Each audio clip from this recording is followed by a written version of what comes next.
Halo Halo semuanya, semuanya, balik lagi nih. Gikshay Channel, Oke, balik lagi di channel kita dan kita baru aja nonton apa lagi? The Boy and the The Heron. Boy and the Heron. Oke, salah satu film terbaru dari rilisan Ghibli Studio atau Hayao Miyazaki ya. Iya, Seperti yang sudah kita tahu bersama, sudah tidak diragukan lagi. Mungkin teman-teman penggemar animasi Jepang udah pasti tahu lah ini mah. Atau mungkin buat teman-teman yang baru tahu soal film ini atau asing, ini kita coba kasih tahu gambaran, siapa tuh bisa jadi tahu karya-karya yang belakangnya. Nah, sebelumnya background dari film ini sebenarnya gimana sih? sebenarnya ini tuh kalau nggak salah Hayao Miyazaki, sekedar info, dia terakhir bikin film itu 2013. Which is The Wind Rises, The Wind Rises, ya benar. Kaze Tachino itu dikiranya itu swan song-nya atau farewell lah. Kan dia emang bilang itu karya terakhir Karya saya, terakhir. gitu. Seperti biasa. Nah, satu dekade pas 10 tahun kemudian ternyata dia rilis ini The Boy and the Heron tuh terinspirasi dari buku anak-anak favorit dia. Selalu sih dia dari masa kecilnya. Pasti. Jadi judul bukunya tuh How to Live. Sama Genzoburo Yoshino namanya pengarang Jepang tahun 37. Nah, ini tuh diadaptasi gitu dengan ya mungkin biasa lah ya dengan imajinasinya si Hayao Miyazaki gitu. Nanti kita akan bahas lebih. Jadi penggambaran Studio Ghibli yang khas ditambah dengan adaptasi bukunya jadi ngeblend gitu. Nah, paling sih kalau intinya sih sebenarnya How to Live, bagaimana cara menjalani hidup. Nah, di sini tuh si Hayao Miyazaki itu kayaknya mau menjelaskan atau mengajarkan gimana sih kita menghadapi kedukaan gitu.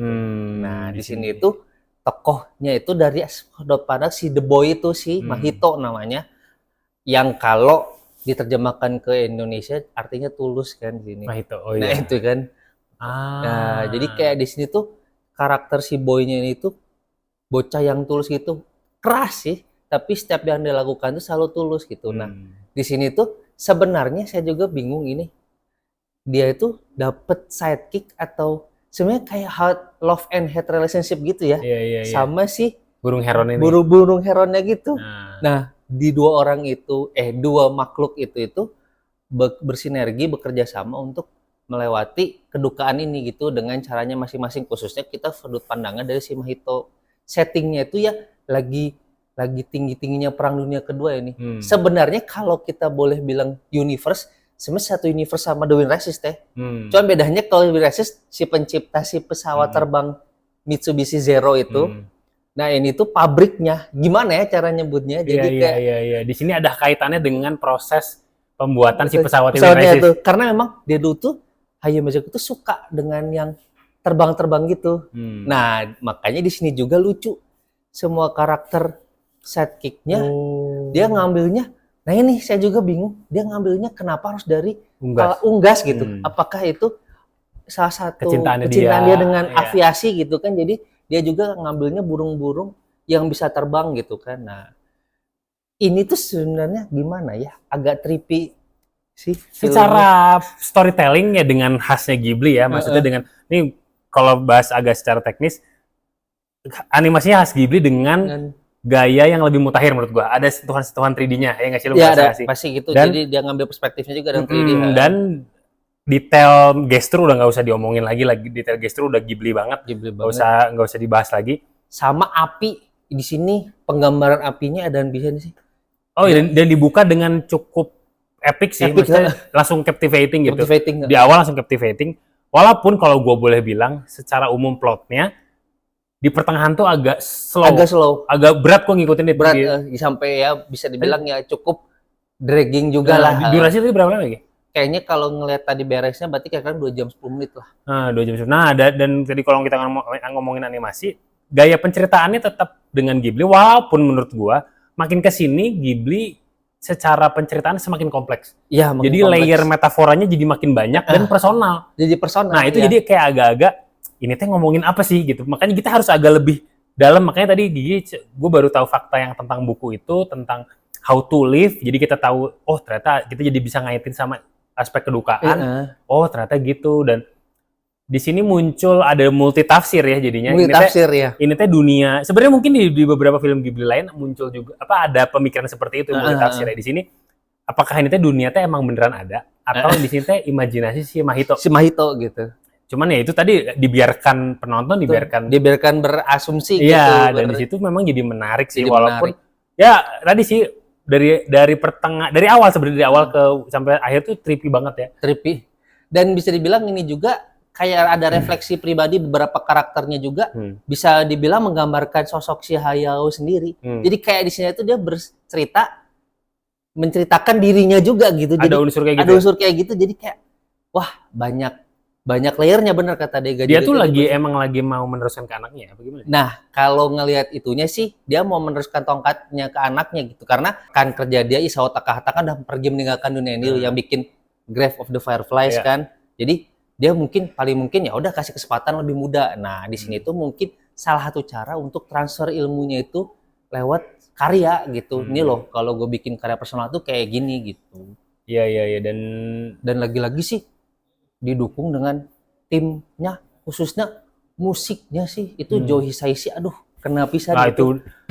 Ya semoga gue masih punya waktu dan uang buat nonton konser dia sih, gue berharap.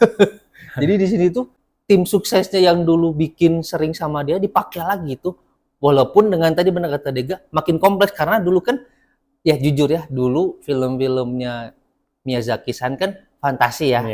Akhirnya mulai dari kesini tuh apalagi The Witness tuh dia udah mulai biografi gitu, jadi personal gitu. Jadi kayak drama tapi disusup dengan fantasinya, tapi lebih banyak dramanya. Nah, itu sih mungkin tantangannya nonton film ini tuh harus mengeset ekspektasinya, jangan mikirnya fantasi kayak Totoro, nggak akan bisa kayak gitu. Atau kan. kayak Spirited Away. Spirited Away gitu, nggak akan bisa. Walaupun sebenarnya simbologi itu pasti selalu ada ya, karena itu dualisme itu selalu ditekankan sama si Hayao gitu kan, bahwa ada loh dunia kayak gini, ada dunia kayak gini. Nah, di sini tuh lebih kompleksnya karena kejadian nyata iya, tapi fantasi ya. Nah, ini teh penontonnya jadinya ini teh ada terjadi bener nggak sih? Bener atau enggak? Dan gitu. Digambarkan di sini kayak dia kayak mimpi, halu apa, tapi kok kejadian nggak sih? Kejadian aja. Dan bener sih kalau gue lihat dari pertengahan, dari yang dia ketemu sama Heronnya, nggak diomongin ini teh halu apa enggak gitu.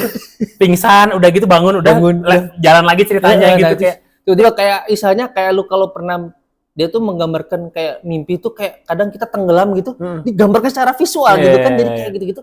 Wah, banyak simbologi dari gambar gitu sih. Dan secara ya walaupun tetap terhibur dengan storytelling dan animasinya ya, cuman itu tadi sih gua pertama agak yang ya minusnya sedikit agak dragging sama agak harus mikir gitu. Ini teh kemana sih? Ini teh maksudnya apa? Walaupun sampai terakhir pun kita nggak dapet meaningnya 100% ya sih. Yang mencuat lagi sih biasa di setiap endingnya filmnya Ghibli selalu ada lagu ya.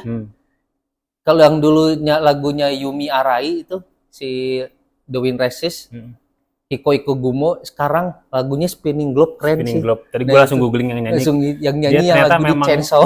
Ternyata dia memang banyak menyanyikan lagu-lagu anime dan bagus banget. Bagus banget pokoknya. Spinning Globe judulnya. Jadi kita lagi meresapi itu diiringi dengan lagu ending gitu. Dan di akhir juga dengan ending, ya bisa dibilang happy, terus udah aja gitu. Nggak ada closure apa-apa gitu. Akhirnya Maestro Miyazaki-san balik lagi. Mungkin, nah satu nih ya, Not for Everyone. Jujur, kalau kemarin sebelum ini kita bahas animasi yang The Concierge itu, penggambaran dunianya lebih trippy lagi lah ini. Iya. Concierge ya lebih sederhana. Lebih sederhana lagi gitu. Cuman, ya sih. Mungkin kalau menurut gue dari tadi mikir kayak, ya ini privilege-nya Maestro kali ya. Maksudnya, lu bikin karya apa juga, mau nggak mau nikmatin aja udah ya guys. Kayak, anjing kayak, oh ya udahlah makan aja. Cuman ya tetap terhibur walaupun memang ada penantian 10 tahun ini saya terbayar lah. Oke lah. Mulai 10 tahun terbayar gitu ya. Secara bisa kita ke overall? Nah, kalau jujur kalau saya ini nggak tahu kenapa lebih bisa dibilang nih animasi paling kena tahun ini ke saya. Animasi tahun ini? Tahun ini ya, tahun ini. Jadi kalau mungkin agak bias, mungkin saya mah kasih 8,2 lah kalau Iya sih, saya juga masih di 8 segituan. Jadi ini personal banget sih. Personal. Jadi memang nikmatinnya juga harus personal. Personal ya. Kayak coba kita tuh harus coba masuk gitu ke dalam otaknya Hayao gitu. Anjing masuk gitu. Kalau misalkan lu penikmat, ya mohon maaf ya, maksudnya kalau penikmat animasi mainstream pasti kayak udah gitu kayak maksudnya gitu. Lu harus tahu dulu backgroundnya Hayao, terus harus tahu cara storytellingnya dia. Jadi kita baru mau masuk gitu. Itu sih. Itu sih. Kurang lebih kayak pokoknya gitu ya. Itu ya. Paling sih harus jangan dilewatkan lah. Keren lah. Mumpung masih baru nih, langsung tonton aja. Atau kalau ada kesempatan buat screening 10 tahun coy nungguinnya. Oke, mungkin kalau teman-teman punya pendapat lain bisa sharing di Atau kolom punya komentar. tafsirnya juga, pernah baca bukunya. Atau boleh. ada info-info yang kita miss tadi tentang film ini atau tentang background dari karya ini. Oke? Ya. Sepertinya udah sekian dari review kita kali ini. Jangan lupa subscribe. Share ke teman-teman ya. Oke, sampai jumpa di video selanjutnya. Bye-bye.